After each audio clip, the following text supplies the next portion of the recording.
Assalamualaikum warahmatullahi wabarakatuh. Selamat berjumpa kembali dengan saya.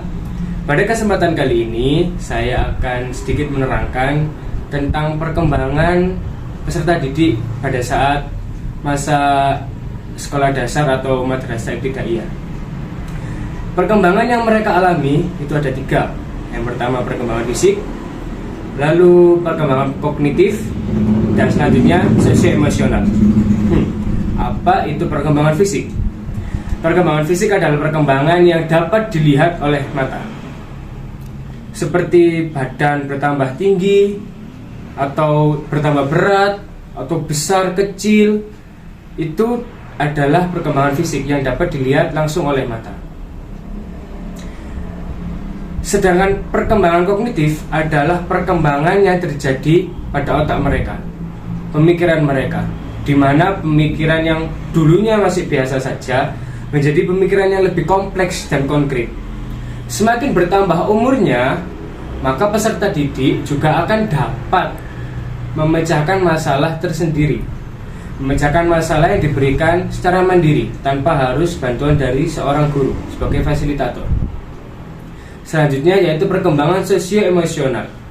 Sosio-emosional berarti bagaimana cara peserta didik untuk menyalurkan emosi-emosi dia kepada orang lain. Emosi tidak hanya marah ya, bisa juga senang, perasaan takut, perasaan sedih, dan lain sebagainya. Nah, bagaimana cara peserta didik ini untuk menyalurkan perasaan tersebut? Misal jika marah waktu kecil, gulung-gulung, ninju-ninju, tapi semakin ia besar, maka bagaimana dia bisa menyalurkan marah tersebut menjadi sesuatu yang nggak harus sampai pukul-pukul, entah menjadi ya, lebih diam daripada dia menyakiti perasaan orang lain. Begitu juga senang mereka mengimplementasikan rasa senang mereka dengan tertawa bersama teman-teman ataupun keluarga. Sedih bisa dengan menangis dan lain sebagainya. Itu adalah perkembangan yang terjadi pada anak usia SD ataupun MI. Assalamualaikum warahmatullahi wabarakatuh. Di sini saya akan menjelaskan materi yang kedua tentang tujuan instruksional pendidikan. Poin yang pertama, tujuan instruksional. Dari Robert F.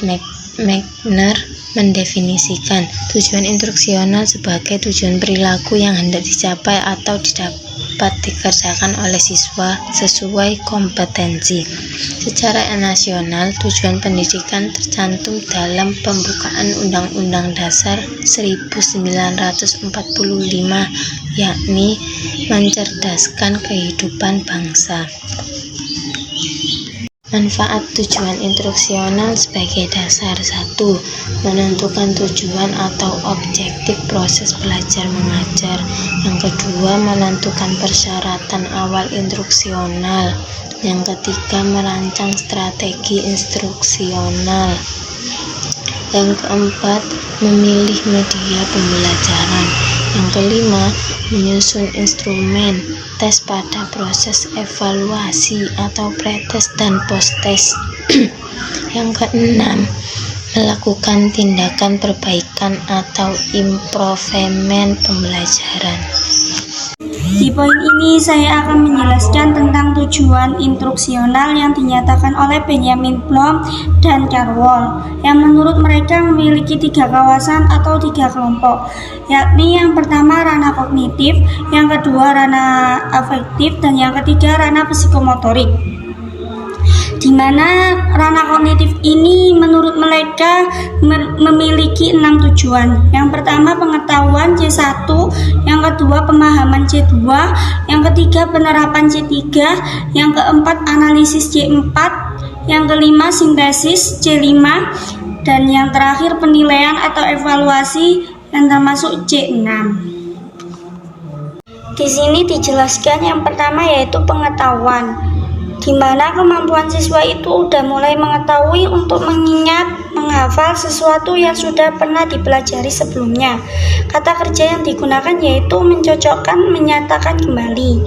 Yang kedua yaitu pemahaman, di mana kemampuan siswa itu mulai bisa menerjemahkan dan mengorganisasikan bahan-bahan atau teori-teori ke bahasanya sendiri. Kata kerja yang digunakan yaitu menjelaskan, merumuskan dengan bahasanya sendiri. Yang ketiga yaitu penerapan, di mana kemampuan siswa itu mulai menggunakan teori-teori dan rumus-rumus dengan situasi konkret. Kata kerja yang digunakan yaitu menghitung dan mengoperasikan. Yang keempat yaitu analisis, di mana kemampuan siswa itu mulai menguraikan suatu keseluruhan ke dalam bentuknya. Kata kerja yang digunakan yaitu menguraikan dan menerima. Yang kelima yaitu sintesis, di mana kemampuan siswa itu untuk menyatukan bagian-bagian materi secara logis menjadi struktur pola yang menunjukkan keseluruhan. Kata kerja yang digunakan yaitu menyusun dan menggabungkan. Dan yang terakhir yaitu penilaian atau evaluasi, di mana kemampuan siswa itu untuk mempertimbangkan suatu ide atau situasi metode berdasarkan aturan kriteria yang sudah ditentukan. Kata kerja yang digunakan yaitu menilai dan mempertimbangkan. Yang poin kedua yaitu ranah afektif, yang menurut mereka memiliki 5 tujuan. Yang pertama menerima, merespon, mengorganisasikan, menghargai, dan bertindak konsisten.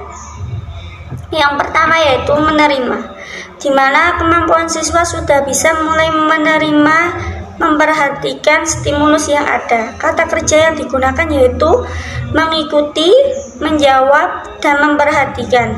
Yang kedua yaitu merespon, di mana siswa sudah mulai memiliki rasa keinginan, kepuasan untuk merespon. Kata kerja yang digunakan yaitu menyetujui dan menyesuaikan. Yang ketiga yaitu menghargai, di mana siswa sudah bisa memberikan penghargaan dan sudah bisa menjalin keterkaitan. Kata kerja yang digunakan yaitu menghendaki dan mengakui dengan tulus.